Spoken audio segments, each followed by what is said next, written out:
برادران اسلام، آج کے اس درس میں سرکار دو عالم سرکار مدینہ حضرت محمد مصطفیٰ صلی اللہ علیہ وآلہ آلہ واصحابہ وسلم تسلیما کثیرا کثیرا کی سیرت مبارک کے بارے میں کچھ باتیں عرض کریں۔ سب سے پہلی بات تو یہ تصور فرما لیں کہ حضور صلی اللہ علیہ وسلم کی سیرت مبارکہ، آپ کی سیرت طیبہ، آپ کی زندگی کے ہر پہلو میں ایک ایسی شان ہے کہ ساری زندگی بھی انسان اگر اس کو بیان کرنے کے لیے اپنی پوری سعی و جد و جہد کرے تو وہ زبانیں گنگ ہو جائیں گی، قلم ٹوٹ جائیں گے، لیکن حضور صلی اللہ علیہ وسلم کی سیرت کے پہلو بیان نہیں ہو سکتے۔ ہم مسلمانوں کا الحمدللہ یہ عقیدہ ہے کہ اللہ تبارک و تعالیٰ نے جتنے پیغمبر مبعوث فرمائے، جتنے نبی بھیجے، جتنے رسول آئے، جن کی صحیح تعداد کا علم تو اللہ کو ہے۔ عام روایات سے جو بات معلوم ہوتی ہے وہ یہ ہے کہ 1,24,000 نبی بھیجے گئے، جن میں 313 رسول آئے، اور ان 313 رسولوں میں سے پھر 5 اولو العزم من الرسل آئے، اور ان 5 میں سے بھی پھر سب کے سردار جو ہیں وہ خاتم الرسل سیدنا محمد مصطفیٰ صلی اللہ علیہ وسلم کی ذات مبارک۔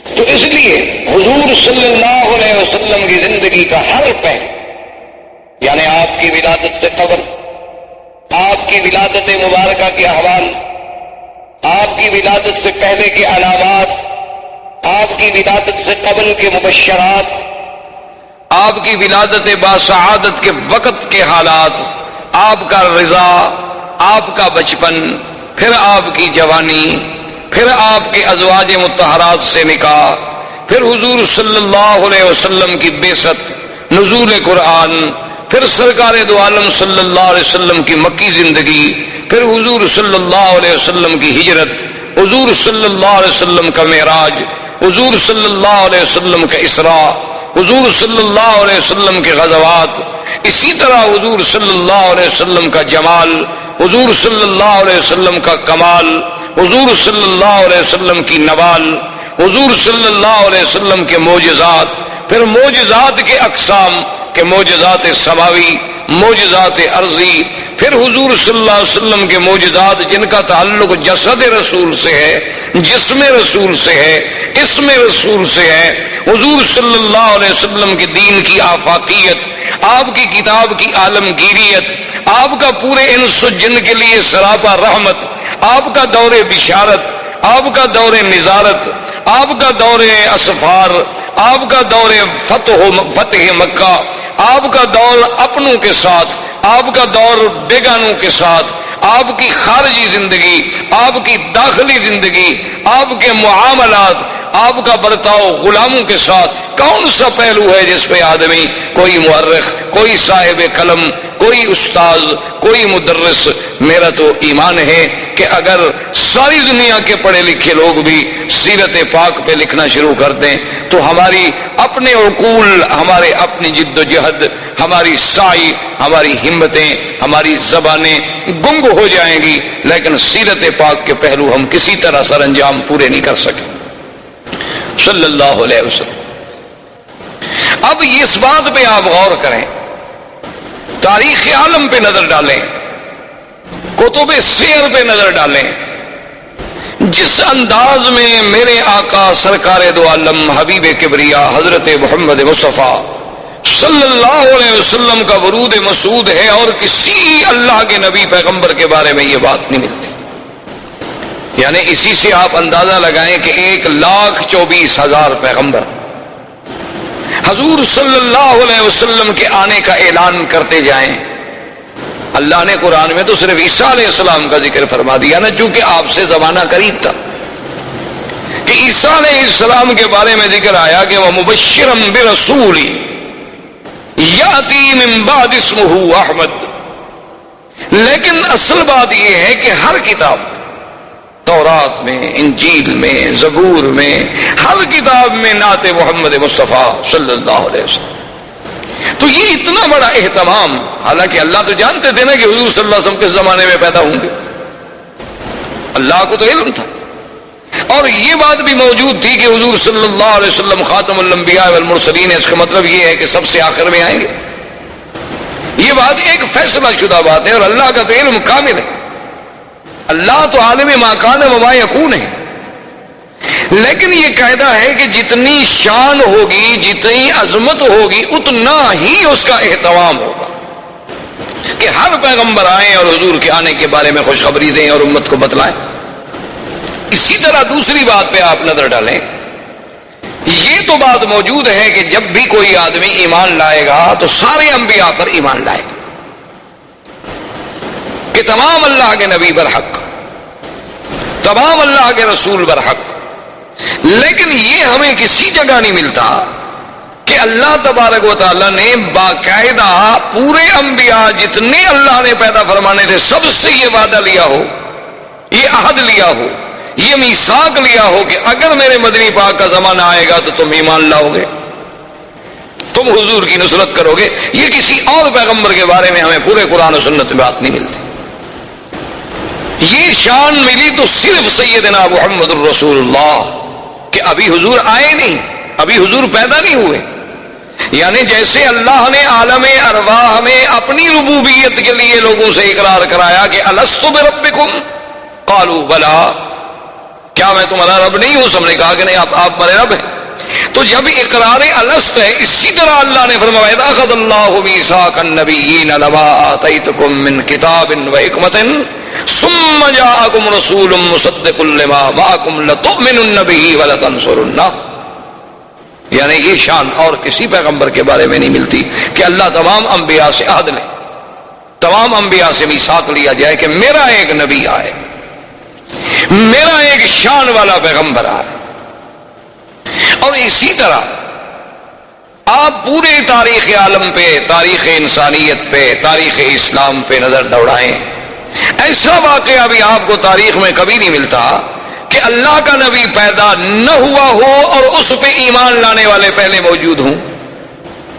ایسا واقعہ کبھی نہیں ملتا. یعنی یہ بات تو ملتی ہے کہ بھی انبیاء آئے، تشریف لائے، کچھ لوگ ایمان لے آئے، کچھ لوگوں نے ایمان قبول نہ کیا، کچھ لوگوں نے تصدیق کی، کچھ لوگوں نے تکذیب کی. لیکن ابھی حضور صلی اللہ علیہ وسلم کی بعثت نہیں ہوئی، پیدائش نہیں ہوئی، نبوت ملنا تو بعد کی بات ہے. یعنی ابھی حضور صلی اللہ علیہ وسلم اس دنیا میں تشریف نہیں لائے. اس وقت تبابع یمن میں سے ایک بادشاہ گزرا جس نے حضور صلی اللہ علیہ وسلم کی سیرت کتب سابقہ میں جب مطالعہ کیا اور سرزمین مکہ و مدینہ سے گزرا اور یہاں کے مناظر کو اپنی آنکھوں سے دیکھا اور ان کتب سماویہ کے ساتھ اس کا تقابل کیا، تو اس نے ایک خط لکھا اور اپنے اس ملک میں شاہی فرمان کو امانت کے طور پہ جمع کرا گیا کہ میرے بعد یہ خط جو ہے محفوظ رکھا جائے، اور جب وہ سرکار دو عالم اللہ کے نبی سرزمین مکہ میں پیدا ہوں تو میرا خط پیش کیا جائے. یعنی ابھی حضور صلی اللہ علیہ وسلم پیدائش بھی نہیں ہو اور اس نے اس میں خط لکھا کہ میں تبع یمن ہوں اور میں اس بات کے لیے یہ خط لکھ رہا ہوں کہ اگر اللہ نے میری زندگی میں آپ کو پیدا فرما دیا تو سب سے پہلے ایمان لانے والا میں ہوں گا، اور میں آپ کا وزیر بنوں گا، میں آپ کا معاون اور سپاہی بنوں گا. حالانکہ وہ بادشاہ ہے، یمن کا بادشاہ ہے. تبابع جو ہے، یہ تبا جو تھے، یہ یمن کے بادشاہوں کا لقب تھا، جیسے قیصر روم کے بادشاہوں کا لقب تھا، کسرا فارس کے بادشاہوں کا لقب تھا، اسی طرح فراعنہ مصر کے بادشاہوں کا لقب تھا، تو نجاشی حبشہ کے بادشاہوں کا لقب تھا. تو تبابع جو ہے وہ یمن کے بادشاہوں کا لقب تھا. وہ تبا الاکبر، تبا الاول، تبا الثانی، اس طرح پکارے جاتے تھے. تو اس نے لکھا کہ اگر حضور سرکار دو عالم صلی اللہ علیہ وسلم آپ کو اللہ نے میرے زمانے میں میری زندگی میں پیدا فرما دیا تو میں آپ کا سپاہی ہوں گا، آپ کا وزیر بنوں گا، آپ پہ ایمان لاؤں. اور اگر میں پہلے مر گیا اور آپ میرے بعد دنیا میں تشریف لے آئے تو پھر میرے گواہ رہیں کہ میں آپ پر ایمان لا چکا ہوں.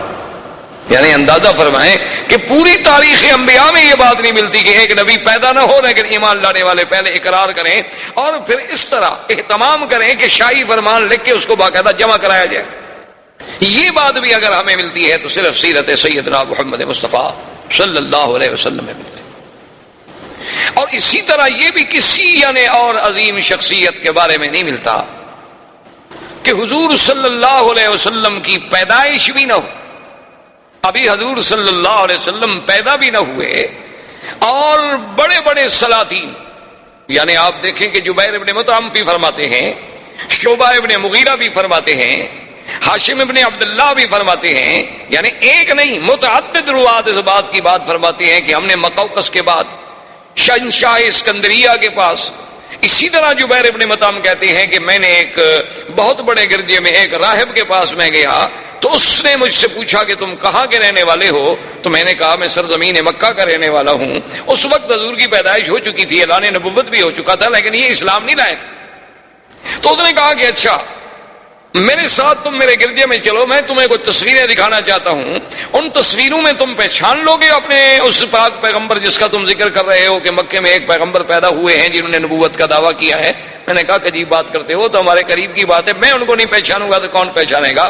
تو کہتے ہیں مجھے لے گئے, ایک ایک خانہ کھولتا گیا, تصویریں دکھاتا گیا. ایک تصویر میں نے کہا کہ ہاذا صورت رسول, لیکن یہ تصویر ہے اس نبی کی. اس نے کہا بالکل تم ٹھیک. یعنی پہلے سے راہبوں کے پاس, شہنشاہوں کے پاس, مقوقس سے مصر کے پاس, شاہ اسکندریہ کے پاس, حضور صلی اللہ علیہ وسلم کے ولادت سے قبل جو دانیال پیغمبر نے آپ کی شکل بنائی, یا بعض لوگوں نے بربنائے تخیل حضور صلی اللہ علیہ وسلم کی یعنی آپ کی سیرت پڑھ کے, آپ کی صفت پڑھ کے, آپ کی بارے میں حلیہ مبارک پڑھ کے جو تیار کی تھی تصویریں, وہ پہلے سے موجود ہیں اور کسی شخصیت کے بارے میں اتنا بڑا اہتمام نہیں ملتا. اور اسی طرح دیکھیں کہ پھر تورات میں باقاعدہ یہ بات موجود ہے, قرآن نے بھی اشارہ کیا, الذین یتبعون الرسول النبی الأمی الذی یجدونہ مکتوبا عندہم فی التوراة والانجیل.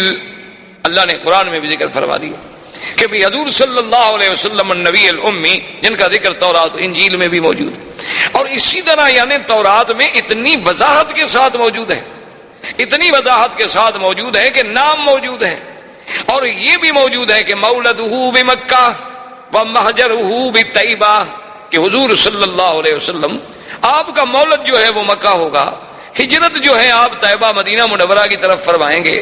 اور ساتھ یہ بھی لکھا ہوا ہے کہ لیس بفظ ولا غلیظ ولا سخاب فی الاسواق, اور وہ اللہ کے نبی ایسے ہوں گے کہ سخت ہوں, کہ آپ کی طبیعت میں درشتی ہو, زبان میں سختی ہو, ایسے نہیں ہوں گے. نہ بازاروں میں شور مچانے والے ہوں گے. اور یہ بھی لکھا ہوا تھا اس کے اندر کہ انہو یقبل الہدیۃ ولا یقبل الصدقہ, اس نبی کی شان یہ ہے کہ وہ ہدیات کوئی پیش کرے تو قبول فرما لیں گے, لیکن صدقے کا مال نہیں کھائیں گے.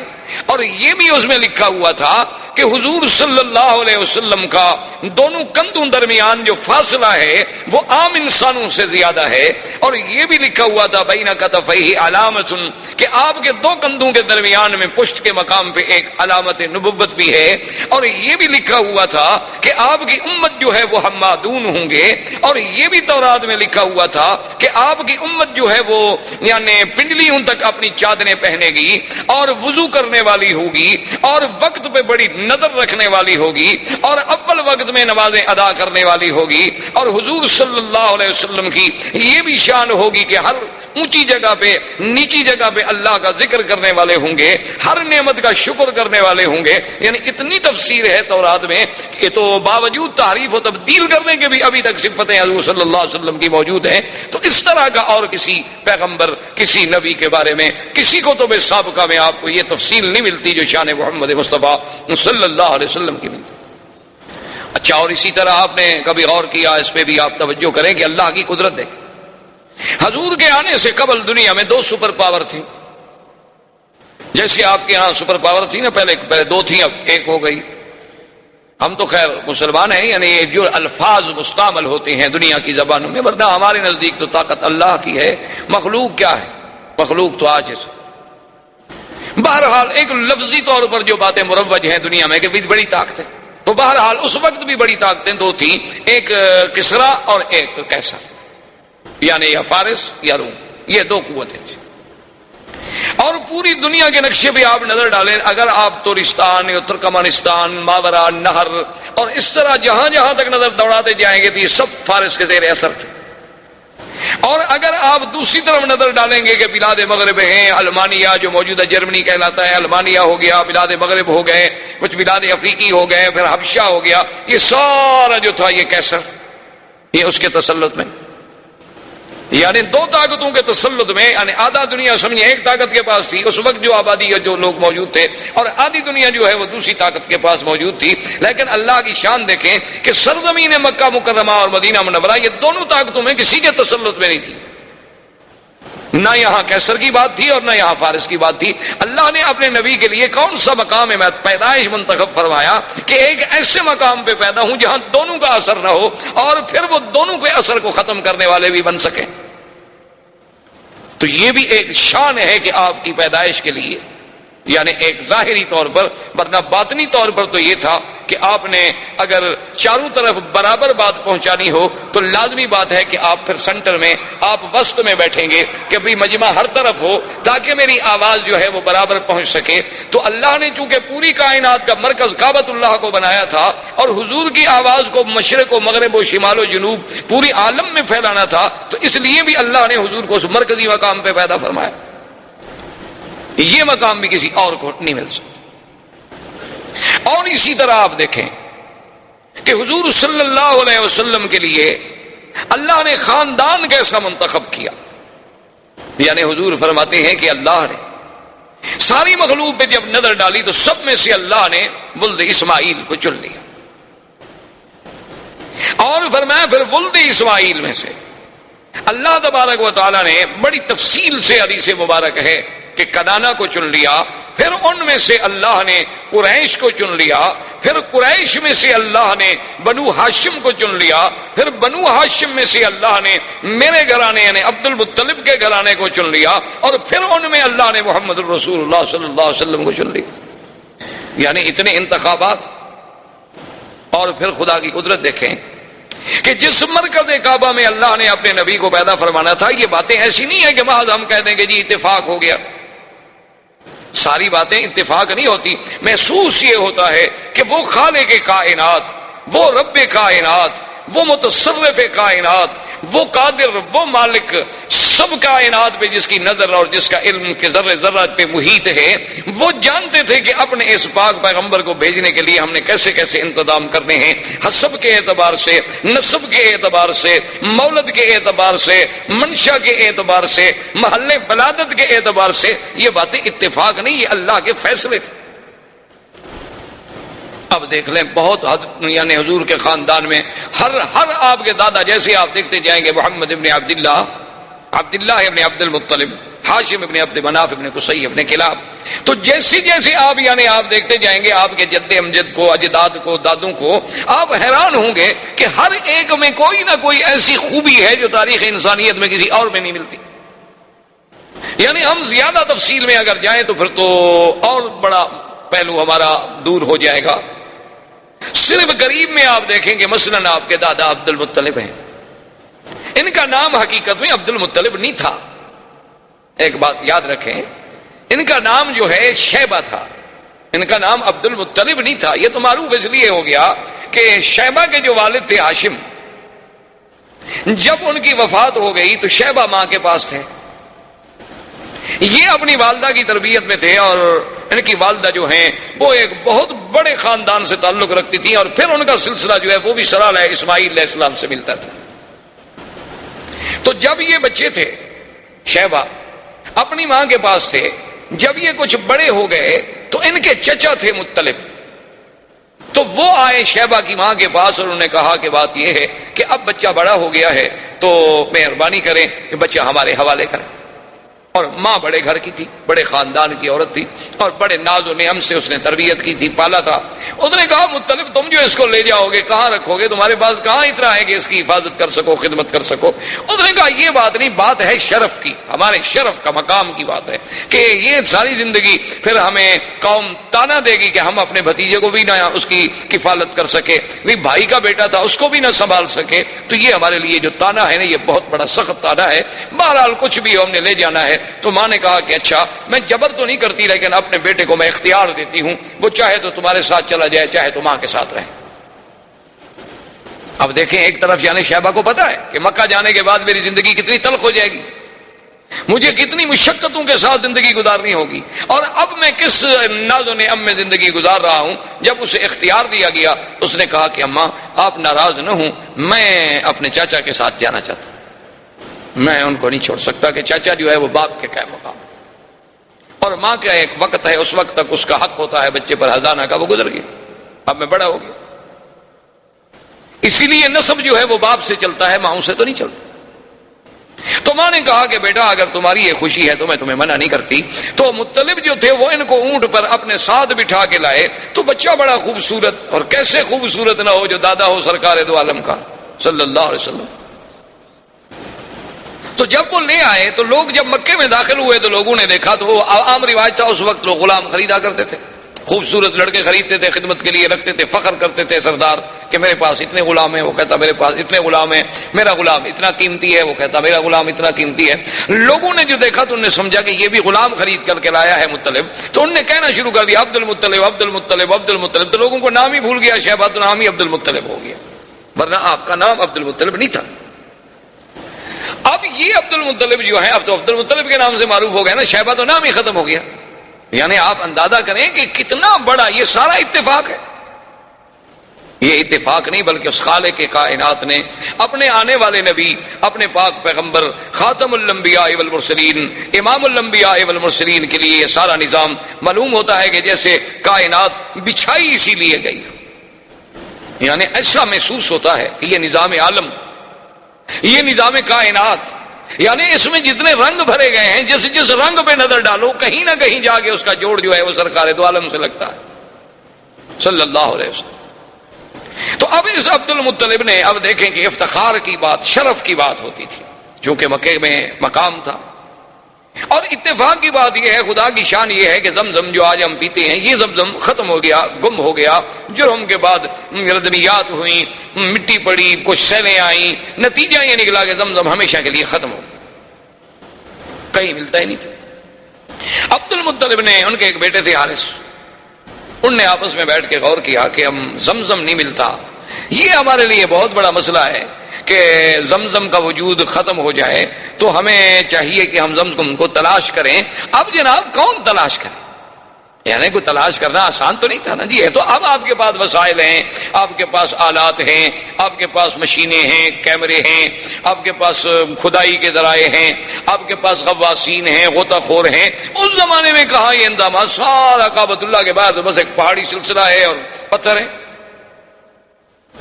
عبد المطلب کو بڑی تڑپ تھی کہ زمزم ملے۔ اب آپ دیکھیں حیران ہوں کہ کیا یہ سب اتفاق ہے؟ ایک رات عبد المطلب سوتے ہوئے، رات کو سوئے ہوئے ہیں، نیند ہے، نیند میں خواب دیکھتے،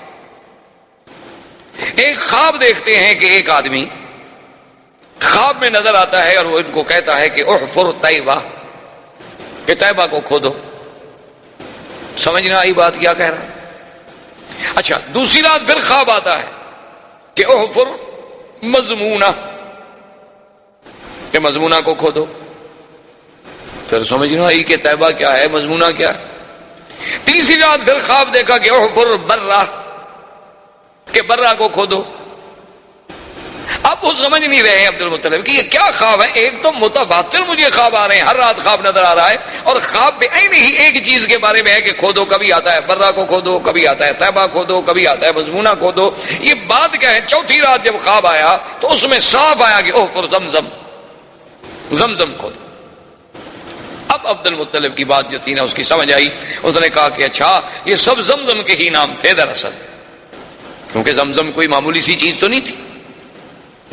تو انہوں نے کہا کہ یہ بات تو ٹھیک ہے، میری تو تمنا ہے کہ زمزم کھولوں اور یہ شرف جو ہے قریش کو ملے اور قریش میں سے عبد المطلب کے گھرانے کو ملے تاکہ سقایا ساری زندگی ہمارے ہاتھ میں رہے، میری تو یہ تمنا ہے، لیکن سوال یہ ہے کہ میں اور میرا ایک بیٹا کیسے ڈھونڈیں گے؟ کہتے ہیں کہ پھر کچھ دن گزر گئے، عبد المطلب نے پھر خواب دیکھا، خواب میں پھر انہیں کہنے والا کہتا ہے کہ اوفر بین فرث و دم اور عند نقرۃ الغراب الاعصم عند قریۃ النملہ.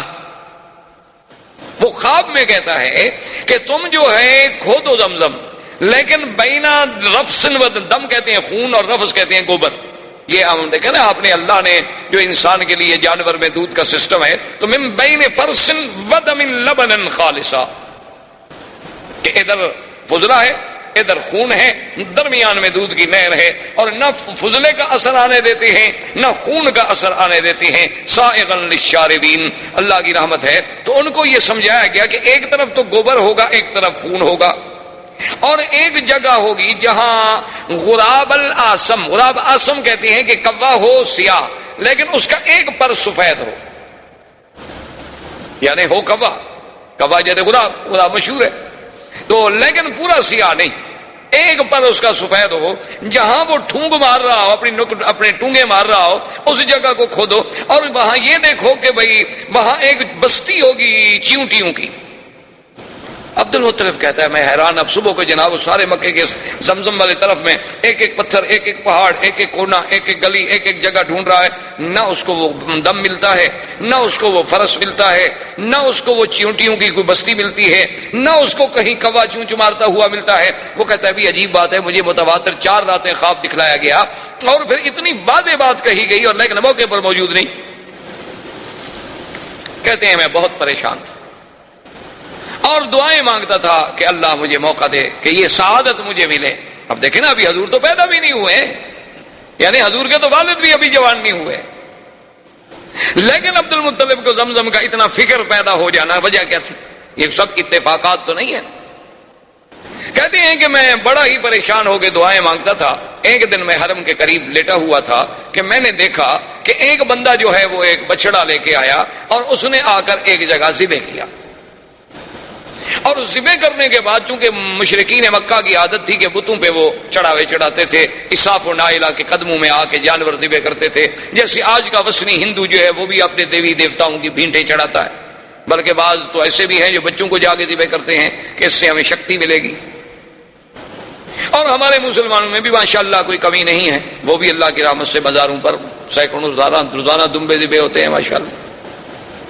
بلکہ بڑے بڑے شہر جو ہیں جہاں رات کو ہوٹل بند ہو جائیں تو بہترین علاج ہوتا ہے کہ کسی مزار پہ چلے جاؤ، کوئی نہ کوئی لنگر تو چل ہی رہا ہوگا. حلال حرام کی باتیں تو پھر قیامت میں پتہ چلے گا نا کہ وہ حلال ہے یا وما اہل بہ لغیر اللہ میں آتا ہے، لیکن وقتی طور پر یعنی وہی ایک جگہ ہوتی ہے جب زندہ کھانا نہ دے تو کہتے ہیں مردوں کے پاس مل جاتا ہے.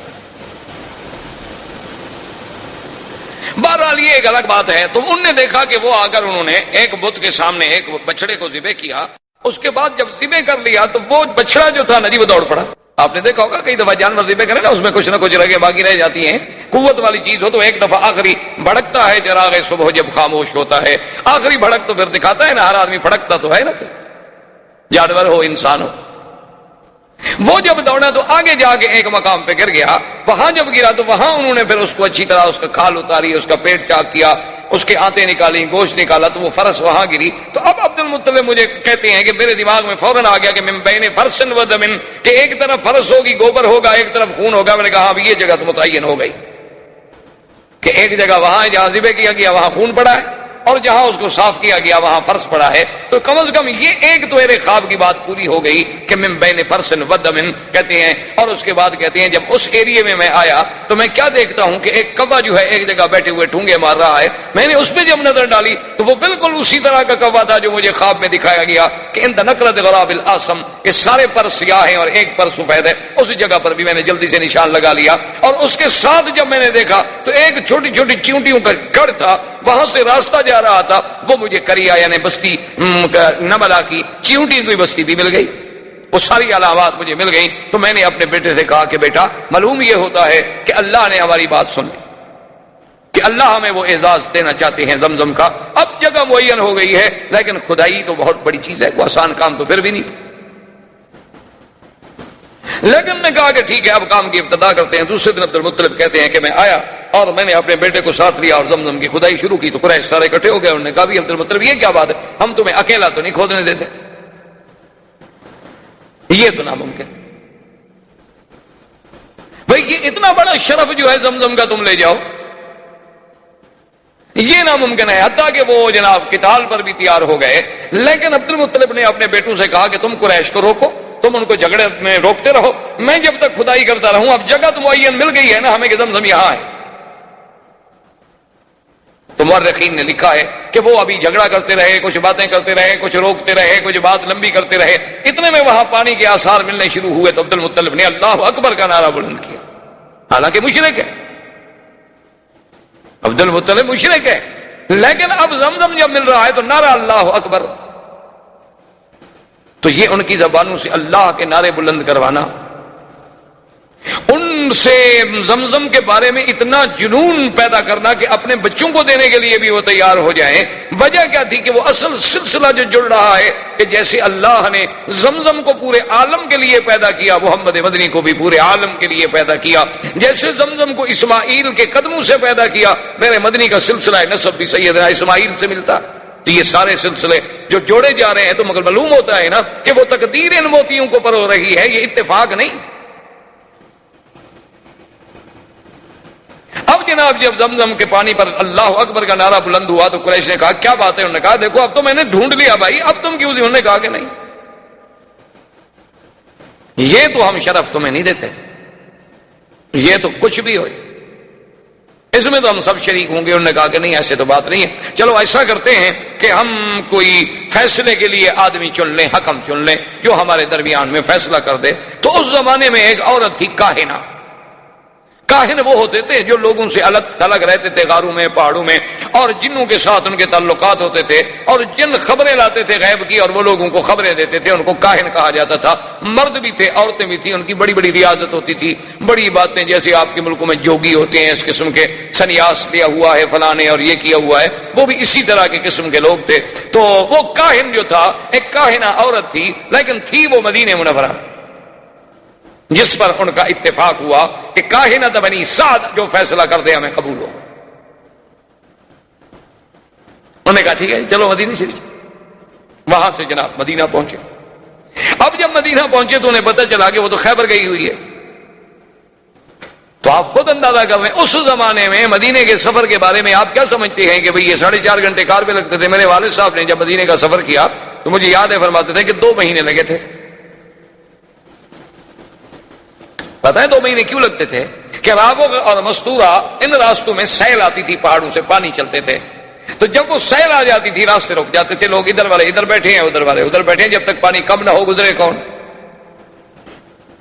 تو 2 مہینے بیٹھنا پڑتا تھا، کبھی 1 مہینہ بیٹھنا پڑتا تھا، کبھی نہیں بیٹھنا پڑتا.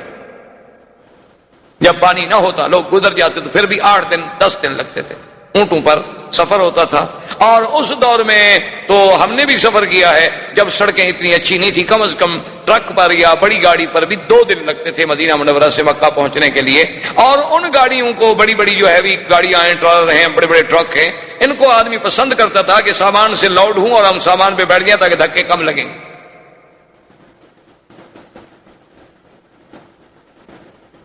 یہ تو آج اللہ کی نعمتیں ہیں جس کا ہمیں شکر نہیں. تو بہرحال وہ رابغ جب خیبر گئے، خیبر میں جا کے ڈھونڈا. اچھا خدا کی قدرت ہے کہ وہاں جس علاقے میں یہ اترے تو ایک جگہ ایسی آ گئی کہ پانی نہ ملے. اب سب قریش جو گئے ہوئے تھے انہوں نے کہا بھی اب یہی ہے کہ جلدی سے قبریں شبریں کھود لو، مرنا تو ہے. تو جہاں جناب عبد المطلب نے اپنا اونٹ بٹھایا تھا، جب اس اونٹ کو کھڑا کیا تو وہاں پانی نکل آیا. تو سب کو پانی مل گیا، کچا کنواں بنا لیا، پانی نکال لیا. جا کے کاہنہ کو بتایا، اس نے کہا اتنی بڑی نشانی کے بعد فیصلہ کرانے کیا ہے، ہو بھی اس کا حق ہے. اب فیصلے کی باقی کیا بات رہ گئی ہے کہ زمزم بھی اسی کو ملا، جب تم مر رہے تھے تو پانی بھی اسی کی وجہ سے تمہیں ملا. تو یہ تو قدرت کا اشارہ ہے کہ بھئی زمزم کا سقایا جو ہے وہ عبد المطلب کے خاندان میں رہے گا اور کسی کا حق نہیں ہو. یہ ایسے تو نہیں ہوتا، یہ ساری چیزیں ایسے تو نہیں کہ جی ہاں بس اتفاق تھا. اس کو اتفاق کہہ کر تو نہیں ٹالا جا سکتا. یہ سارا جو ایک نظم چل رہا ہے. اچھا اس کے بعد آپ دیکھیں کہ عبد المطلب نے ایک منت مانی تھی کہ اگر مجھے اللہ نے 10 بچے دیے تو میں ایک بچہ جو ہے نا وہ ذبح کروں گا.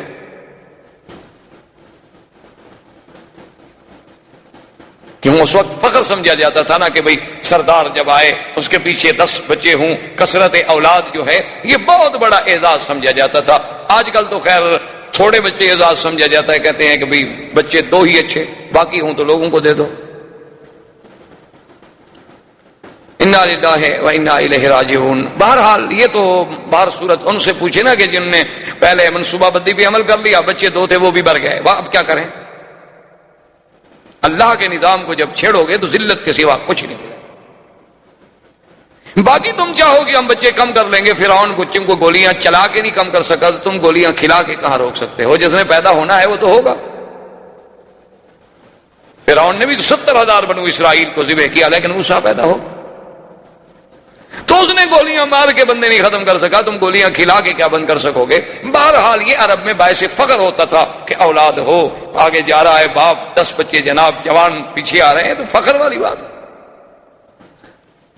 تو بہر صورت بڑی لمبی بات ہے, ان کو 10 اولادیں ہو گئی, ان کے 10 بیٹے, یہ 11واں حارث تھا, اور سب سے چھوٹا بیٹا عبداللہ تھا جو حضور صلی اللہ علیہ وسلم کے والد, اور سب سے خوبصورت.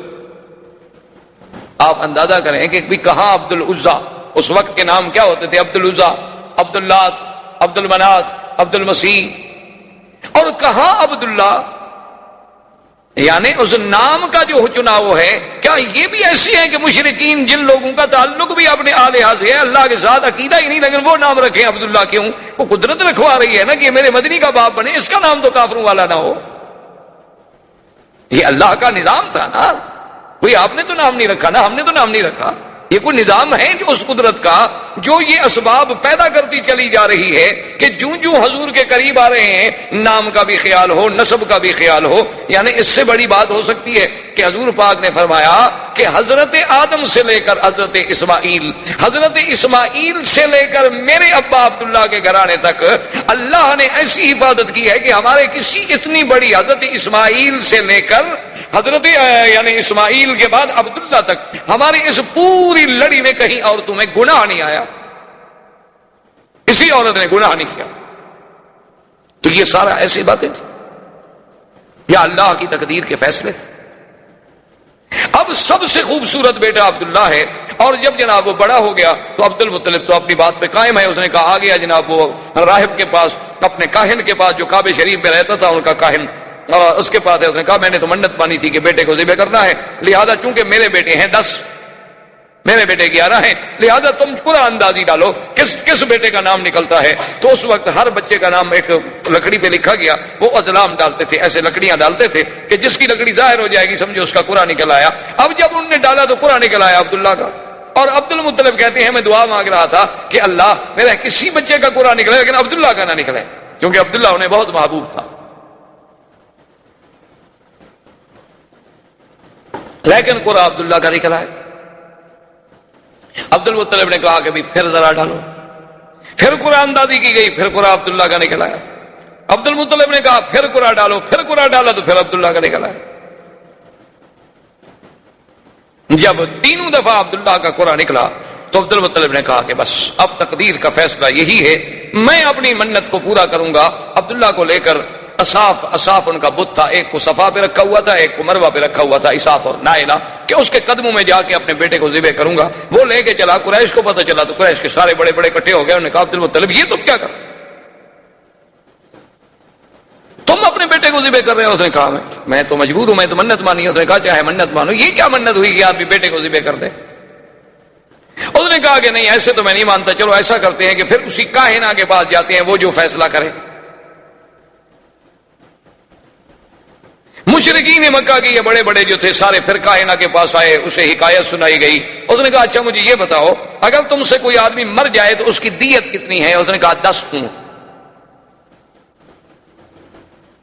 اس نے کہا اچھا ایسا کرو, ایک طرف رکھو 10 اونٹ اور ایک طرف رکھو عبداللہ کے نام.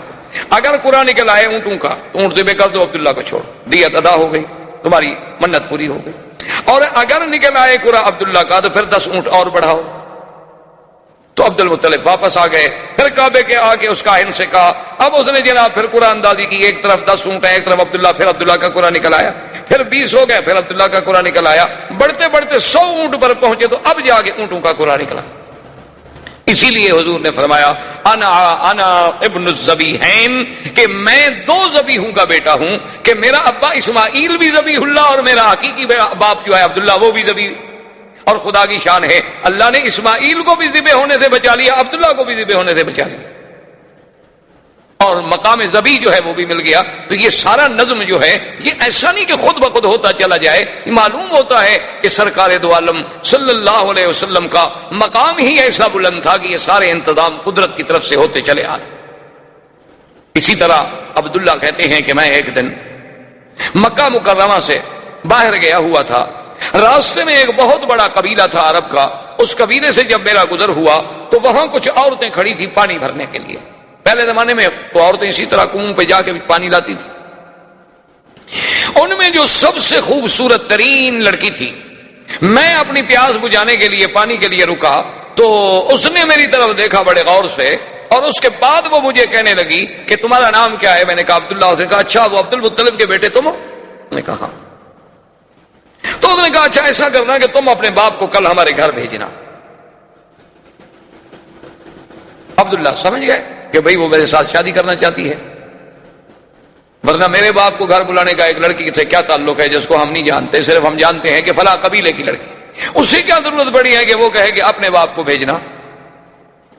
کہتے ہیں میں نے آ کے عبد المطلب سے بات کی کہ ایسے میں سفر پہ آیا, فلاں قبیلے میں رکا, پانی پیا, فلاں لڑکی تھی. اس نے مجھے یوں کہا, تو اس نے کہا کہ عبداللہ تم تو بڑے خوش نصیب ہو. میں نے کہا جی کیسے؟ انہوں نے کہا تم اتنے خوش نصیب ہو کہ اس لڑکی کے لیے تو بڑے بڑے سردار ٹکریں مار چکے ہیں, وہ لڑکی کسی کو قبول ہی نہیں کرتی اللہ کی بندی. اور تم عجیب آدمی ہو کہ تمہیں وہ کہہ رہی ہے کہ اپنے باپ کو خود بھیجو اور خود بلا رہی ہے, تو تمہاری تو قسمت کے کیا کہنے ہیں, تمہیں تو کتی دیر نہ کرو, جس وقت کہو میں چلنے کے لیے تیار ہوں. لیکن عبداللہ کہتے ہیں اتفاق کی بات ہے کہ مجھے 1-2 دن لگ گئے, اور اپنی مشغولیات کی بنا پر اس کے بعد جو ہے ہم وہاں گئے اس کے قبیلے کے پاس. انہوں نے ہمیں بٹھایا گھر میں, بڑے احترام سے بڑا اکرام کیا, بڑا ہمارا اعزاز کیا. اور اس کے بعد جب ہم نے اس کے باپ سے بات چھیڑی تو اس نے کہا مجھے افسوس ہے, میں انتہائی افسوس سے کہتا ہوں کہ میری لڑکی نے انکار کر دیا ہے, وہ عبداللہ سے شادی کرنا نہیں چاہتی.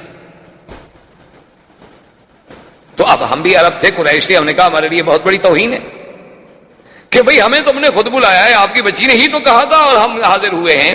تو اس بچی نے اندر سے آ کے کہا کہ عبداللہ میں جس بنا پر تم سے شادی کرنا چاہتی تھی, معلوم ہوتا ہے کہ تمہاری پہلے بھی کوئی بیوی ہے. میں نے کہا ہاں میری شادی ہے آمنہ سے.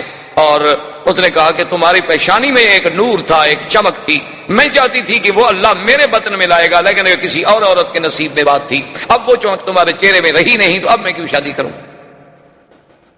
تو ایک عرب لڑکی کا عبداللہ کا پیشانی دیکھ کر وہاں سے ایک چمک کو محسوس کر لینا, یہ کوئی ایسی بات تو نہیں تھی. اچھا پھر دیکھیں کہ نسبت کا کیا عالم ہوا کہ عبداللہ کی شادی کہاں ہوئی؟ آمنہ سے. آمنہ بنت وہب بن عبد مناف. پھر ان کا خاندان بھی جا کے کہاں ملے گا؟ ولد اسماعیل میں. اور بی بی آمنہ کے ماں باپ جو تھے سارے مدینہ منورہ کے رہنے والے, حضور کے اقوال جتنے ہیں وہ تو سب مدینہ منورہ کے. یعنی مولد کا انتظام یہاں ہو رہا ہے تو مدینے بھی انتظام کیا جا رہا ہے. یعنی آپ حیران ہیں, آپ تصور کریں کہ بھئی یہاں مولد کا انتظام کی ولادت تو مکے میں ہوگی, لیکن ہجرت تو مدینے ہونی ہے نا. تو والدہ کا خاندان جو ہے اس کا تعلق مدینے سے ہے. اور آپ دیکھیں کہ حضرت حسان جو شاعر رسول اللہ صلی اللہ علیہ وسلم, یہ وہ انسان ہے حضرت حسان کہ جس کو اللہ کے نبی مسجد الحرام میں اور منبر پہ کھڑا کر کے کہتے تھے کہ حسان تم کافروں کو جواب دو. جب وہ کھڑے ہوتے جواب دینے کے لیے تو حضور دعا فرماتے کہ اللہم ایدہ بروح القدس, کہ یا اللہ جبریل کے ذریعے حسان کے دل میں مضامین ڈال. یہ وہ شان والا آدمی. وہ کہتے ہیں کہ میری عمر 7 سال تھی, اسی لیے وہ 7 سال جو ہے عمر کے اعتبار سے حضور صلی اللہ علیہ وسلم سے پہلے پیدا ہوئے. کہتے ہیں میری عمر 7 سال تھی, میں اس وقت مدینہ منورہ میں تھا کہ وہاں ایک بہت بڑا کاہن تھا. ایک بہت بڑا کافروں کا مانا ہوا کاہن تھا، تو وہ بڑے بے وقوفوں کی طرح اور پاگلوں کی طرح بھاگتا ہوا آیا اور کہنے لگا کہ لوگو عجیب بات ہے کہ ولد نبی هذه الامہ، اس امت کا نبی آج پیدا ہو گیا۔ وہ کہتے ہیں اس وقت میری عمر 7 سال۔ اور اسی طرح بے عین ہی حضور صلی اللہ علیہ وسلم سرکار دو عالم حبیب کبریا صلی اللہ علیہ وسلم کی پیدائش سے اسی رات صبح کو ایک بہت بڑا کاہن تھا جو پہاڑوں میں تھا اور سال سے باہر نہیں آیا تھا۔ کیا دیکھتے ہیں مکے والے کہ وہ جناب اس کے بال بکھرے ہوئے ہیں، پریشان حال ہے، اور مکے کی گلیوں میں بھاگ رہا ہے دیوانوں کی طرح اور پوچھتے حل ولدا المولود هذه الليلہ، مکے والوں آج رات کوئی بچہ پیدا ہوا ہے؟ تو ایک آدمی نے آگے بڑھ کے بتایا کہ ہاں عبداللہ ابن عبد المطلب کے گھر میں بچہ پیدا ہوا ہے۔ کہنے لگا دلونی علی بیتہ، مجھے اس کے گھر کا پتہ بتاؤ کہاں، جلدی سے مجھے لے چلو۔ وہ آیا بھاگتا ہوا دیوانوں کی طرح، عبد المطلب آگے کھڑے ہیں، وہ تو دیکھ کے حیران ہو گئے کہ یہ وہ بندہ ہے جو سالوں سے کبھی غار سے نہیں نکلا، یہ آج کیسے نکلا ہے؟ تو نے کہا کہ جی آپ کے اس نے کہا عبد المطلب زیادہ باتیں کرنے کا میرے پاس وقت نہیں ہے، تمہارے گھر میں بچہ پیدا ہوا ہے تو مہربانی کر کے مجھے ایک نظر اس بچے پر نظر ڈالنے دو، مجھے دکھلا دو۔ عبد المطلب نے کہا آرام فرمائے، ابھی لاتا ہوں، میرے پاس نہیں، میرے بیٹے عبداللہ کے گھر میں پیدا ہوا ہے، اور عبداللہ میرا بیٹا جو ہے وہ تو فوت ہو چکا۔ تو عبد المطلب جلدی سے گئے اور حضور صلی اللہ علیہ وسلم کو اٹھا کے لائے۔ جب اٹھا کے لائے اور اس کی نظر پڑی آپ کے چہرے پر، فخر مغشیاً، تاریخ کہتی ہے، کتابیں کہتے ہیں، حدیث میں بھی موجود ہے کہ وہ بے ہوش ہو کے گر گیا، اور جب ہوش آیا تو کہتا ہے ولد نبی هذه الامہ، ولد نبی هذه الامہ، کہ لوگوں اس امت کا نبی پیدا ہو گیا۔ اور انتقلت النبوۃ من ولد اسرائیل، انتقلت النبوۃ من ولد اسرائیل، کہ بنو اسرائیل سے آج نبوت چلی گئی، بنو اسرائیل سے نبوت چلی گئی۔ یہ کہتے ہوئے دیوانوں کی طرح واپس بھاگا اور اپنے پہاڑوں پہ چلا گیا۔ یعنی ایک ایک پہلو پہ نظر ڈالیں، حضور صلی اللہ علیہ وآلہ آلہ وصحبہ وسلم تسلیما کثیرا کثیرا کی شان پہ نظر ڈالیں کہ آدمی کو حیرت ہوتی ہے کہ کس پہلو سے یہ سارے انتظامات، یعنی ولادت سے قبل بادشاہوں کے گھروں میں تصویریں ہیں، اور حضور صلی اللہ علیہ وسلم کی ولادت پر یعنی آپ حیران ہوں گے کہ زمین تو زمین ہے، آسمانوں پہ پہرے لگے۔ حضرت عبداللہ ابن عمر فرماتے ہیں کہ ایک دن میرے ابا بیٹھے تھے، حضور کی بعثت ہو گئی تھی، ایک آدمی گزرا تو حضرت عمر نے فرمایا کہ معلوم ہوتا ہے کہ یا تو یہ کاہن ہے یا پہلے کسی زمانے میں کاہن تھا، اس کو بلا کے لیا۔ اس کو بلایا گیا تو آپ نے کہا کہ تم کاہن؟ تو نے کہا ہاں میں پہلے کاہن تھا، لیکن اب تو الحمدللہ اللہ نے مجھے ہدایت کر دی۔ تو آپ نے فرمایا کہ تم مجھے کوئی اپنی پہلے دور کی عجیب بات کوئی سناؤ۔ اس نے کہا میرے پاس جنوں کا آنا جانا رہتا تھا، ایک دن میں نے دیکھا وہ جن میرے پاس آتا ہے تو بڑا پریشان ہے۔ میں نے کہا کہ کیا ہو گیا؟ اس نے کہا تمہیں پتہ نہیں ہے کہ آج تو ہمارے کھانے نہیں پکے، آج تو ہماری چارپائیاں الٹی ہو گئیں، آج تو ہمارے گھروں میں جو دیگچیاں ہیں وہ ہم نے پھینک ڈالی ہیں۔ میں نے کہا کیوں، بات کیا؟ اس نے کہا تمہیں پتہ نہیں کہ ایک نبی اس امت کا پیدا ہو گیا؟ تو جنوں میں شور ہے، آسمانوں میں شور ہے۔ تو اس لیے کسی شاعر نے کیا خوب کہا تھا کہ گر ارض و سما کی محفل میں لولا کے لما کا شور نہ ہو، یہ رنگ نہ ہو گلزاروں میں، یہ نور نہ ہو سیاروں۔ یہ اللہ تبارک و تعالیٰ کا نظام تھا کہ اس نبی عربی کے آنے کے لیے زمینوں پر، آسمانوں میں، شاہوں میں، سلاطین میں، ہر مقام پہ ایک اہتمام کا، جس پہلو سے بھی آپ نظر ڈالیں گے آپ کو حضور کی سیرت کا ہر پہلو ایک عظیم اور نرالا نظر آئے گا، جو مقام اللہ نے پھر اور کسی پیغمبر کو عطا نہیں فرمایا۔ زندگی باقی انشاءاللہ تو باقی۔ والسلام علیکم ورحمۃ اللہ۔